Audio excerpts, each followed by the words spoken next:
Charles Geller with Upstream TV, and this is Rolf Erickson speaking. He'd like to tell us a little bit about his part in the elections, I guess.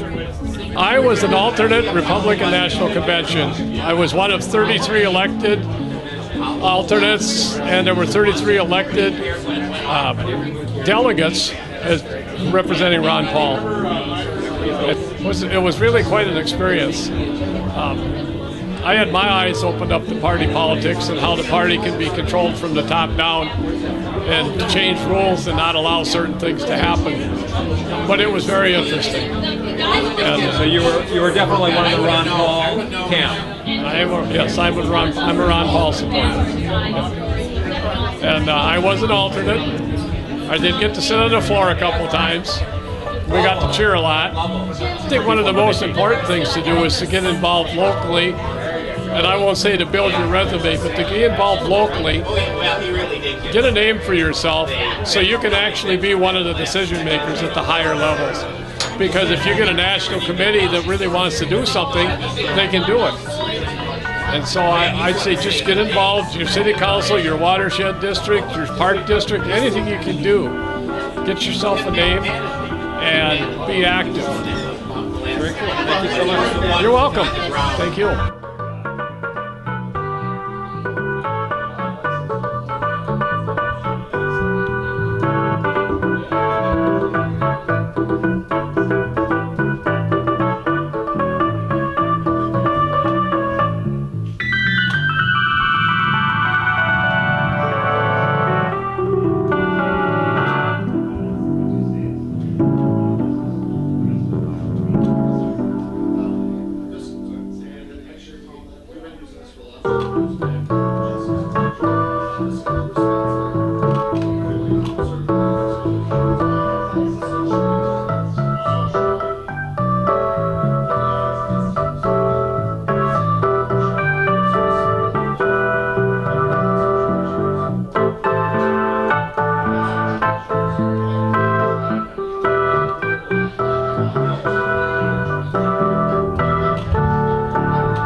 Out and about? Oh, yeah, a little bit, yeah. Well, good. Yeah, definitely. You have a slight accent? No accent that I know of. Oh. Yeah, I was trying to decide. It seemed like a Scotch accent. I was wrong, though. I haven't been drinking any scotch, so. You never know. Yeah. When you hang around Soren, all bets are off. Yeah.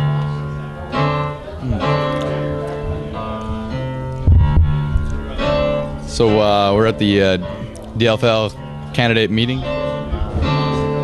His house. Annual non-partisan. I think it's the 10th annual non-partisan party. 10th one. That's where we're at. Yeah. Would you do a quick interview for Upstream TV in Bemidji? What? Upstream TV in Bemidji. It's cable access. Yeah. I don't like Bemidji. What? Well, you know, Bemidji, we're trying to. We really like Bemidji. they have a nice park up there. Itasca, I've walked across the front of the top of the Mississippi right near there. I even have relatives who live there. They run a bar up there. Do you believe in the story of Paul Bunyan and Babe the Blue Ox? Of course. Except you wouldn't name an ox Babe. That's correct. Wouldn't be an ox. How'd you end up here? Huh? How did you end up at this party? I came from another political party. So, in fact, half the people there were heading over here. Now, Just kind of riding along. So what's your involvement in politics? Would you tell us a little bit about that? I work for the good, decent American Party, the Democrats. So I make sure the right people get elected and stuff like that. Even up in Bemidji, we elect good people, mostly. So, what else do we do? How do you do that? And for people who are kind of young and brand new to politics, or maybe don't have... We make sure Paul Bunyan and Babe both vote solid Democrat all the time. They've been voting for 100 years or more. Probably will keep on voting. But beyond voting, how can people be engaged in our democracy?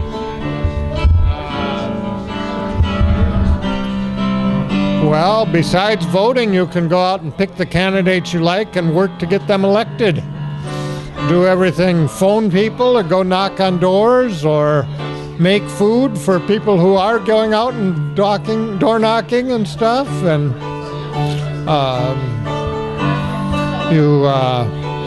you get paint and vandalize the opponent's lawn signs and tear out the tires on their cars and what else? We can do all that kind of stuff. That's what Republicans do. We Democrats, of course, would never do that. Now, Tim, if if I were voting Republican, it would be wrong to vandalize any signs, correct? If you're Republican, yes. But they do. That's all they do. So.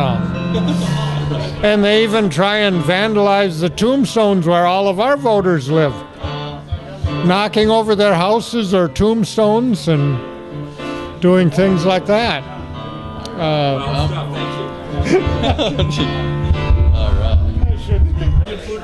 It looks like Mike McEntee's got some right there. He's got some kind of appetizer there.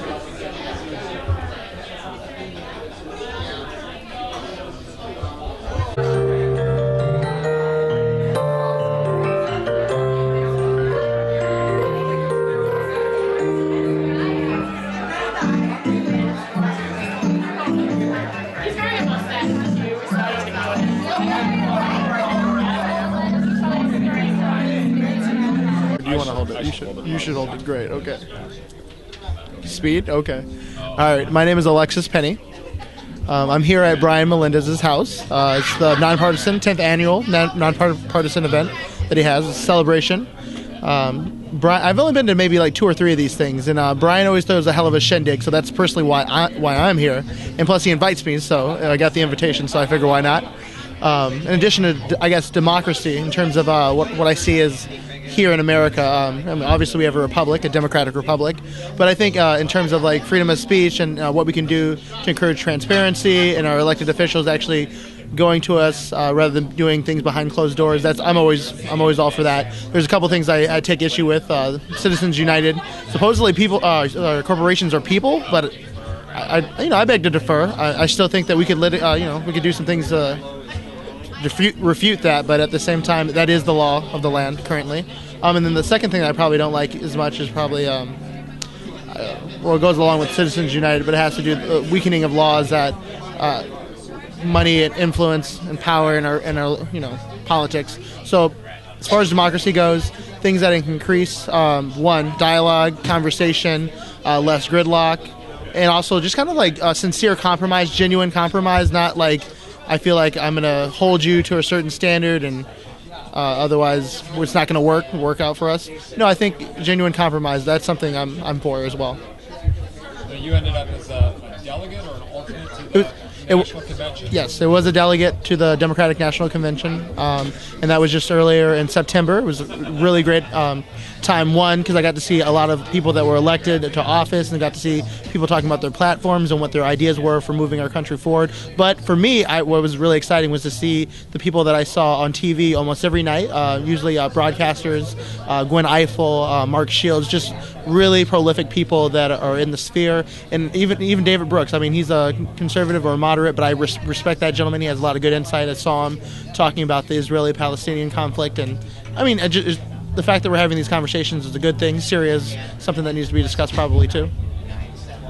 So do you follow that issue closely? Not as closely as I probably should, but I definitely am aware of the current happenings. So there was a little bit of that being raised as an issue at the National Convention in terms of platforms kind of suddenly. Yeah, and I don't want to really discuss that because I felt like I was oblivious to that because people always ask me about that after the fact, and I was just like, I thought we just basically just rubber stamped the platform is what I thought we went in there and did. So when people asked me about it afterwards, I'm like, I didn't realize there was a conflict, to be honest with you. Like, I heard there was some dialogue about it. Congressman Ellison told me to go and read the platform, and I read parts of it, but as far as like the entire thing, no, I left that to Sean Broom. You weren't on the floor when that Apparently I wasn't. I think I might have been getting food at that time because that's the only time I really walked away. So how do people compare themselves to their rise to your level of success? I would just say, I wouldn't say like I'm successful in politics. I would just say I'm very curious. Does it pay your rent? Does it pay my rent?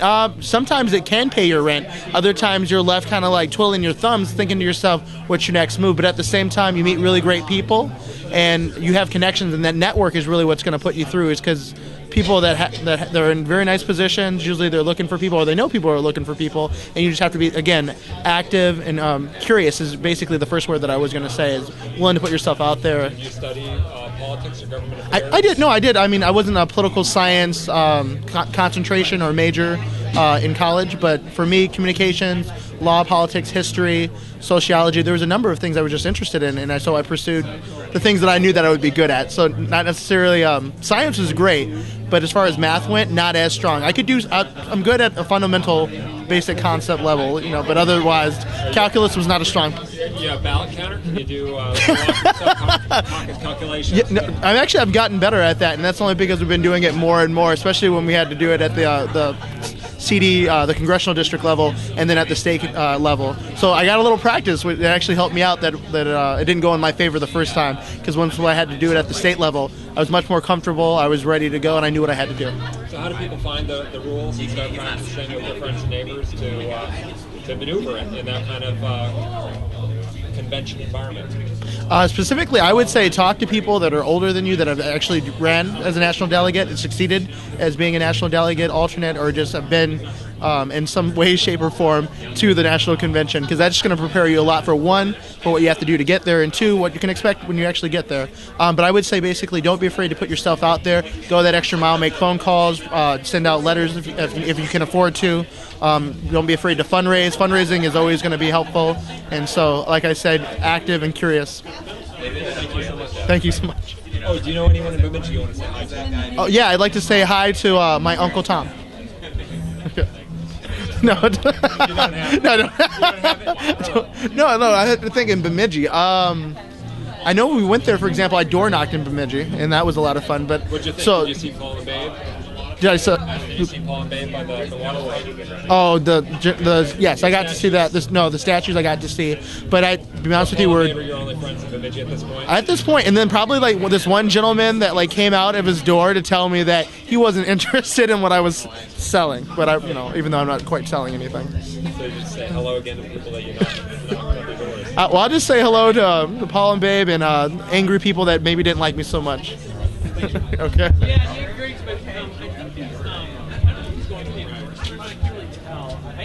Hi. I'm Alexis. You're what? My name is Alexis. You're Rolf. Rolf. Nice to meet you. How are you doing? Very nice to meet you. I feel like I should go inside and at least get situated with a name tag at the very least here. So you got Shanghai out here, huh? To get engaged, and I wanted to do something different. Cut off the messy start. Ha! Christian, look at this. What irony. Are you ready, Soren? Okay. How did I get my start in this? Well, it's actually by a photo art project that made me rather political. I thought it was actually rather subtle and subversive. I photographed 100 abandoned homes in Minneapolis, and it occurred to me one night that that was really political, but I was going to try and make it not look that way. And I was going to start giving photographs of these abandoned homes to politicians. I started visiting them, and instead of asking them for something, I gave them a gift, and it was very disarming. that normally they have their hands up trying to defend themselves, but they got to accept a gift instead.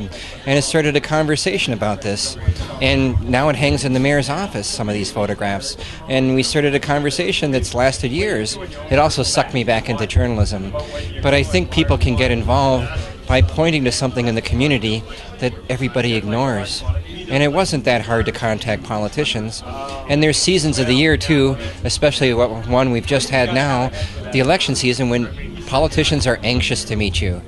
I have so many of my friends say, why do you bother to do this? And I say, well, you have kids. Why aren't you trying? Don't you want to affect the future? And I think that if you do engage, I believe in this thing called the butterfly effect in chaos theory, that if you engage with people, whatever was going to happen can't happen anymore. You're going to have something else happen now, something new. So I don't think it's impossible. In fact, I think theory says it can't happen the same way if you try. Why am I here tonight? I thought Brian Melendez was an interesting person, and I knew he had 3 degrees from Harvard. And I saw that one was a divinity degree, and the first question I asked him after the press conference was over was, what do you think of Kierkegaard? And away we went from there, and we started talking about other subjects, and we've gone into other fields that have nothing to do with politics, or maybe everything to do with politics. And I like the people in politics, and I even like the people on all sides. I think that I think it's a big mistake to cut yourself off from the other side. Nothing is bigger than that, really. Abraham Lincoln said the best way to destroy your enemy is to make him your friend. And you can friend people on all sides, and you can start a conversation with them that lasts maybe the rest of your life. You been to Bemidji? Long time ago, I bicycled up there from here. And in fact, I'm a human power guy. I bicycle from here to New York and all around the state, and it's a beautiful place. So what's your fondest memory of Bemidji, and is there It's a anyone bicycle out there trip. that you'd like to say hello to? Well, Becky's in Bemidji, and who else? I have a few friends in Bemidji, so I guess it's a beautiful place, and I wish I could visit it more often. Thank you. I love northern Minnesota. Thank you, Soren. Okay, do you know each other? You knew. Yeah. It did the thing in the noise, I don't know. It did the thing in the noise. I think the microphone is good enough.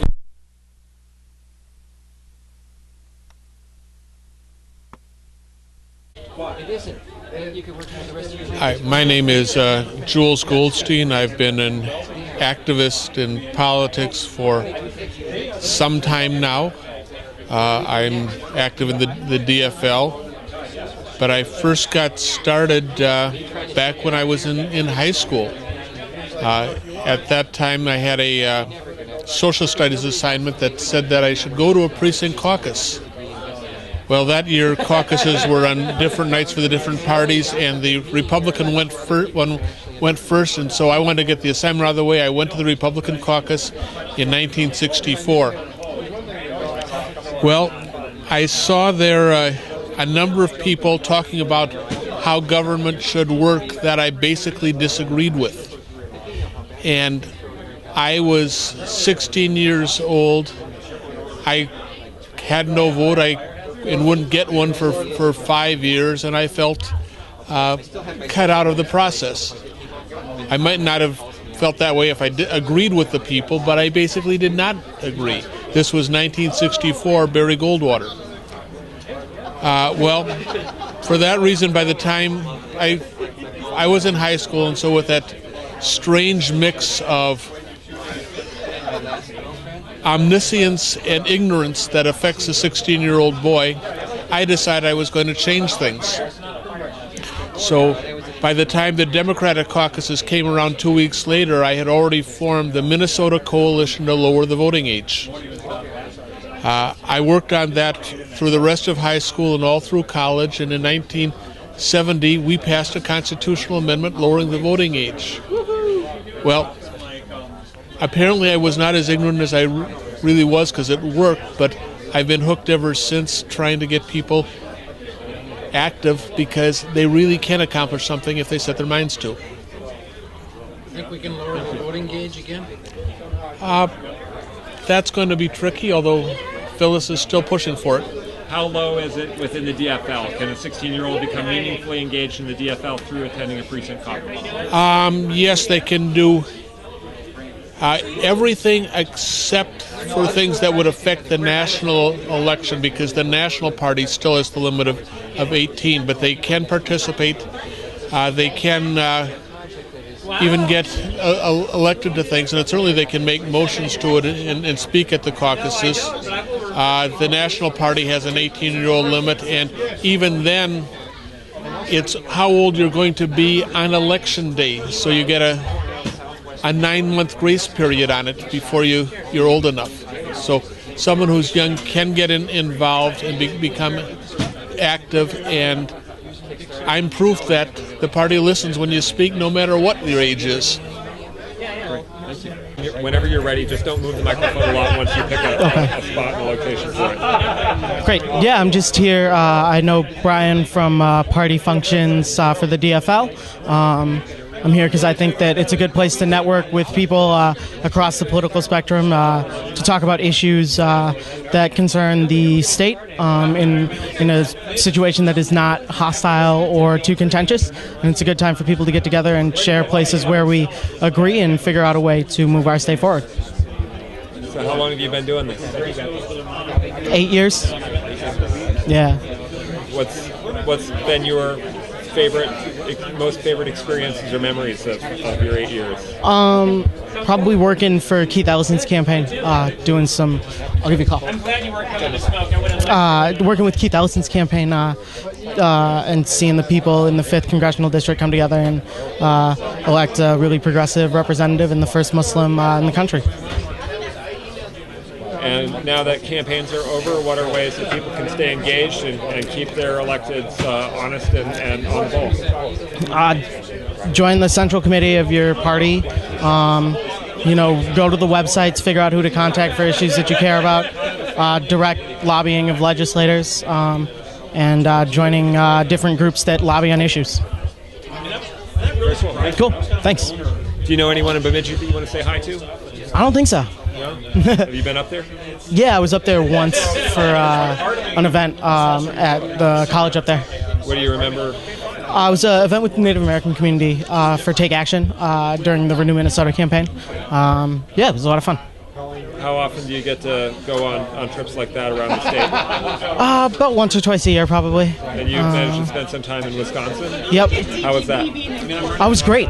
Working against austerity cuts and trying to make sure that the middle class doesn't have to pay for the mistakes of big corporations. And you're also pretty famous and visible in some of the Occupy Homes protest videos? Yeah, I think that housing, again, is an area where working people have been asked to pick up the bill for big bank failure, and I think it's a really important issue for people to fight for the homes that they've lived in and the places that they've made their home. And you were involved in that even before Occupy, if I recall. Yep, starting in 2009 with Rosemary Williams' house, yeah. So how many successes have there been? What needs to be done? What should our electeds do? And how can people in Bemidji help? Who do they call? What do they ask for? Yeah, just go to, there's a great group out there, Occupy Homes Minnesota. There's, I think, just go to occupyhomesmn.org. Sign up. Make sure that if you get an eviction notice, if you know you're in the process of eviction, reach out to Occupy Homes Minnesota, and they'll help build a community and build a campaign around keeping your house, and make sure that we bring to light the bank errors and the injustice that there is in the housing market, and in the business of foreclosures. Well, thank you so much. Yeah, thank you. Thanks. Sorry. It's all right. There we go. Hello, my name is David Wheeler. I grew up in Duluth, Minnesota. Spent lots of time at a place very close to Bemidji when I was a child growing up, and continue to go back every so often. So greetings to Babe the Blue Ox, and to a wonderful community. I grew up in Duluth, was very active in the community, was elected as a Duluth City Council member, later ran for mayor. Thankfully, I was defeated. I now live in Minneapolis, Minnesota, and today I'm delighted to be at the Non-partisan party that takes place every year at Brian Melendez's home. It's an opportunity for people to get together of a variety of political persuasions and just spend some time together talking and having a good time. I really believe that the quality of our community depends on people treating each other with civility, being able to respect differences, and I think at a gathering like this we can do that. It's important that we stay engaged, that we vote, that we participate, and that we not get caught up in so much of the negativity that seems to be pervading the political dialogue we have now. We've got major issues facing our country, our state, our city, and it's important that we all work together in a collaborative way to solve problems, not to blame each other, but to make a difference and to build a healthier, stronger, and better community.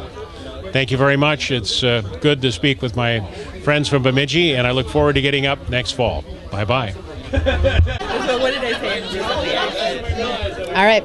I joined this party about 4 years ago. I do just a little bit of politics, not too much. I volunteer every time. I give money. But one of the things that I think is most important is that people, after the election is over, come together, connect, and I'll appreciate the work that everyone does to help with our civic responsibility. And this is one of those parties where you can talk to everyone. You may not agree with them. You may completely disagree with them, but every time there are good conversations and good people who give of their time. It's a nice way to celebrate that. And that's why I come. 4 years. Sequentially. Rain, shine, ice storm, you name it. This is the nicest evening I've been at.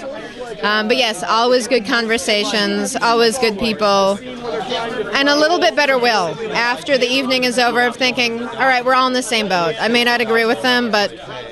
You're kind of like a stone. Oh, we have a friend who works actually at the public TV station in Bemidji. We went to the Arts High School in Golden Valley, and a dear, dear friend of ours, yes, lives up there. And of course, I have family up there because everyone has family in Bemidji. It's a great place. So. All right. Well, and this is my very first time here, and I came because of Kat. She told me that this was a really fun party, and you met a lot of interesting people with different political views and different opinions, and I kind of felt the same way, after just a heated election, you were kind of going through political fatigue and election fatigue, and I thought, what a great chance to come and just hang out with people of all different political views and talk and eat and have fun, and so I've really enjoyed it. I hope to be back at future ones, and in addition to our friend and his Bemidji connection, I have an uncle who hopes to retire in Bemidji someday, and so every chance he gets, he tells me how amazing Bemidji is, how beautiful it is, and how he can't wait to be up there someday. So there you go. Well, and thanks for coming down from Bemidji, too.